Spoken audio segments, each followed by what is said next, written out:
আরে মানে কি? মানে আপি বলেছিল আমার পেছনে নাকি একটা পরী লেগে আছে, আর তুমি দেখতে তো ঠিক সেরকমই। এই তোমার ডানা নেই?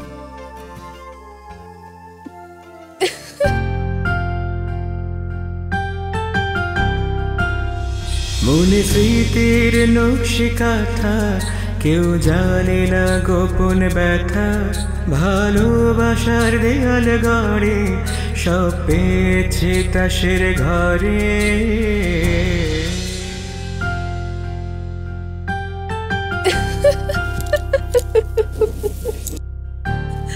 তুমি আসলে একটা গাবলু।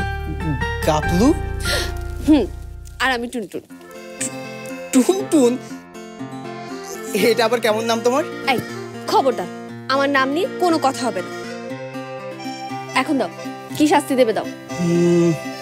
আচ্ছা শোনো, আমার না এখন কোনো শাস্তির কথা মনে পড়ছে না, তোমাকে পরে কোনো এক সময় দিয়ে দেব। আচ্ছা ঠিক আছে, কিন্তু একটু জলদি ভেবে রেখো, আমি আবার ওসব ধারটা রাখি না। টুনটুন।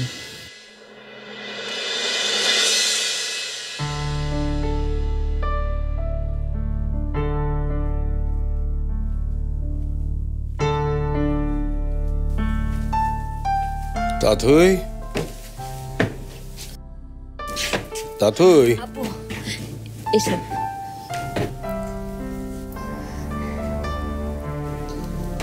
মুখখানা মলিন কেন? কই আব্বু? দেখি।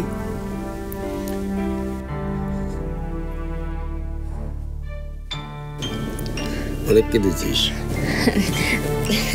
ঠিক যে বলো না আব্বু, তুমি তোমার ছাদ দেখো নি? দেখো এখানে একটা দোলনাও আছে, আসো তোমাকে বসাই।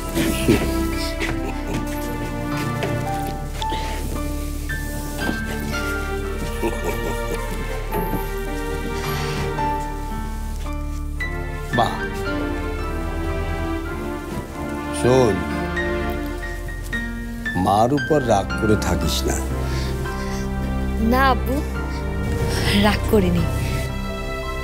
আর সেটাও ঠিক, তুই যদি আমার রাগ করা অবুঝ মেয়ে হতিস তাহলে আর অসুবিধা ছিল না, এই বকা যখন করে সব মানিয়ে নিতাম। কিন্তু তুই নিজে এত বুঝিস, তারপরও কষ্ট যে পেয়েছিস সেটা তো সত্য।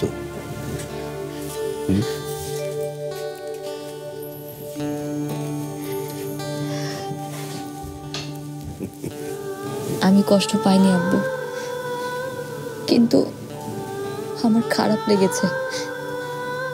লেগেছে এই ভেবে যে আমি এতদিন আমার পরিবারের দিকে তাকিয়েও দেখিনি। কি বলিস?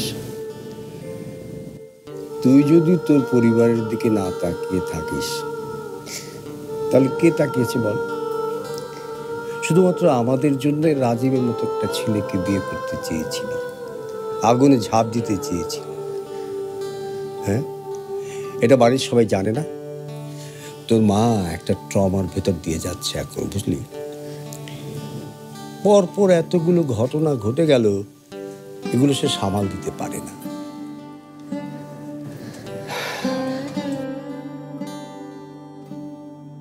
আসলে কি জানিস,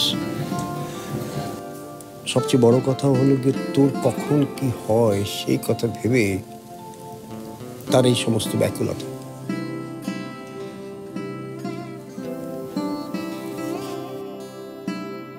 মিশালের কাছে শুনলাম তুই দুপুরবেলায় খাসনি, খাবি না?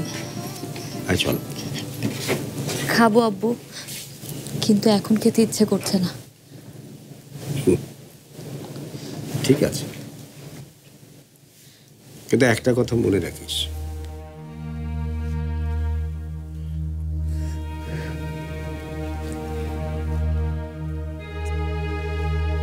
এই ভ্রমণখানি মলিন হলে আমি নয়ন জলে ভাসি।